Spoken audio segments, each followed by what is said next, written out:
This week, Hobart's Museum of Old and New Art, Mona, announced it was putting some Picasso paintings in the women's bathroom. In today's deep dive, we'll explain how this came to be. So, Lucy, this story about Mona has been talked about in the Daily Aus office for months now. Everyone seems to be absolutely obsessed with it when a new development happens. But somehow I think I missed the initial story about this. Can we start by you just explaining what actually is Mona? Yeah, we're talking about Hobart's Museum of Old and New Art, which opened in January 2011 and is run by David Walsh, who says he funded it with gambling winnings. Interesting. It's dedicated to sex and to death, and it has significantly boosted tourism to Tasmania just by itself. I have been to Tasmania one time and I have been there with my family. Well, of course. If you've heard of Mona, of course, you've also heard of the Winter Festival Dark Mofo, which is run out of there. You've probably seen headlines over the years about some of its more controversial exhibitions. So, for example, a few years ago, Spanish artist Santiago Sierra planned to put together an artwork where he was asking for First Nations people to send in their blood so that he could submerge a Union Jack into it. Didn't end up going ahead, but remember those headlines very well. And if none of that rings a bell, another way you might have heard of it is through photos on social media, because it's quite famous for, it's an influencer spot really. A lot of people may have seen its wall of vaginas, or what it officially calls the Great Wall of Vagina. And another thing that you might recognize from Mona is its word waterfall, where it has words made of water literally falling from the ceiling. But Lucy, my understanding of why we are talking about it today is because of its ladies' lounge. So what can you tell me about that? That's right. Curator Kirsha K-Shell launched a curtained-off space at the museum in 2020, inspired by her great-grandmother, featuring some Picasso paintings and staffed by a male butler. And he was the only man allowed in the space, and like you said, it was called the Ladies' Lounge.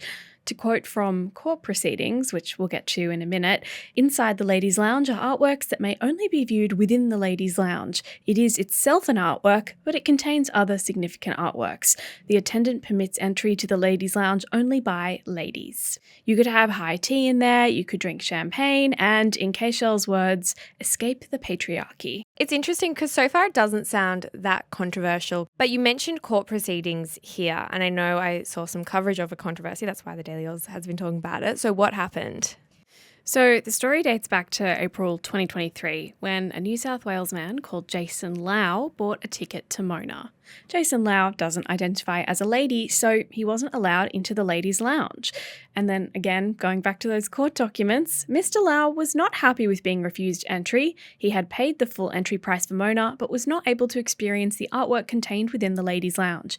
He felt strongly enough about this to file a complaint with Equal Opportunities Tasmania. It's interesting hearing him say that he paid the full entry price, because if this was an issue about money, surely it's more expensive to go down the route of this court proceedings. But I'll just leave that there. This idea, though, of men's or women's only spaces is not rare. It's quite a common thing, right? Well, yeah, I mean, think about bathrooms. It's a bit of foreshadowing, but yes, bathrooms, some religious spaces, and I mean, in Australia for decades, women were either not allowed in pubs at all or were only allowed to drink in something called a ladies' lounge, which is one of the things that inspired K-Shell's work. But it's also fair to say that over the years, there's been controversy over gender segregated spaces, thinking about like gentlemen's clubs where women have, brought court action or said like it's really unfair that you can have these gentlemen-only clubs. So this kind of controversy isn't new, but the direction that it's going in, I think, is. And we won't get into kind of the different sides for each one, but there is a lot of discussion around both sides there. But back to this case. So Jason Lau goes to Mona, he can't get into the lounge and he files a complaint. How do we get from there to court? So his complaint with Equal Opportunities Tasmania was escalated to the Tasmanian Civil and Administrative Tribunal, TASCAT for short, which is a place to resolve like non-criminal disputes. It covers things like discrimination, like workers' compensation, decisions about legal guardianship. That's where Lau's complaint about unfair treatment would naturally go. So he and K-Shell face the tribunal and give evidence about the space. K-Shell says that, quote, the ladies' lounge was necessary as a peaceful space that women can retreat to as a refuge exclusively for women. Meanwhile, Lau's case, pretty simple. He believed that as a man, not being allowed into the space meant he'd been discriminated against because of his gender. So, as I mentioned before, there are places where it's legal to deny someone entry based on their gender, like religious institutions or certain educational facilities. But the judge ultimately found that because the Ladies' Lounge exhibit didn't fall into any of these categories, Keishel was ordered to allow men into the lounge. And so did she do that? No.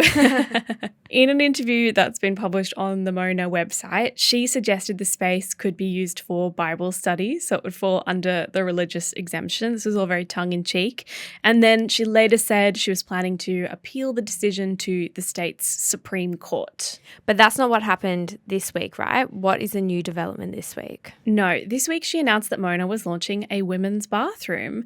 And this was new because Mona's toilets previously have been unisex. But she said, quote, "I just didn't know what to do with all those Picassos." So she's decided to put the Picassos that were in the Ladies' Lounge in the brand spanking new women's toilet. Smart. She said this change is allowed under Tasmanian law and will be the place for those artworks for the foreseeable future. Bit of an odd question, but what do you think Picasso would think of all this? He was an old school man. He came of age in the 19th century. I read about him today. He told one of his partners, the artist Francois Gillot, that he believed there were two types of women, goddesses and doormats. Wow. So honestly, depending on how you feel about him, you might say that Keishel's move is an insult to a great artist or exactly where he belongs. Very interesting. Do you think that this is the end of the story? Knowing Mona, definitely not.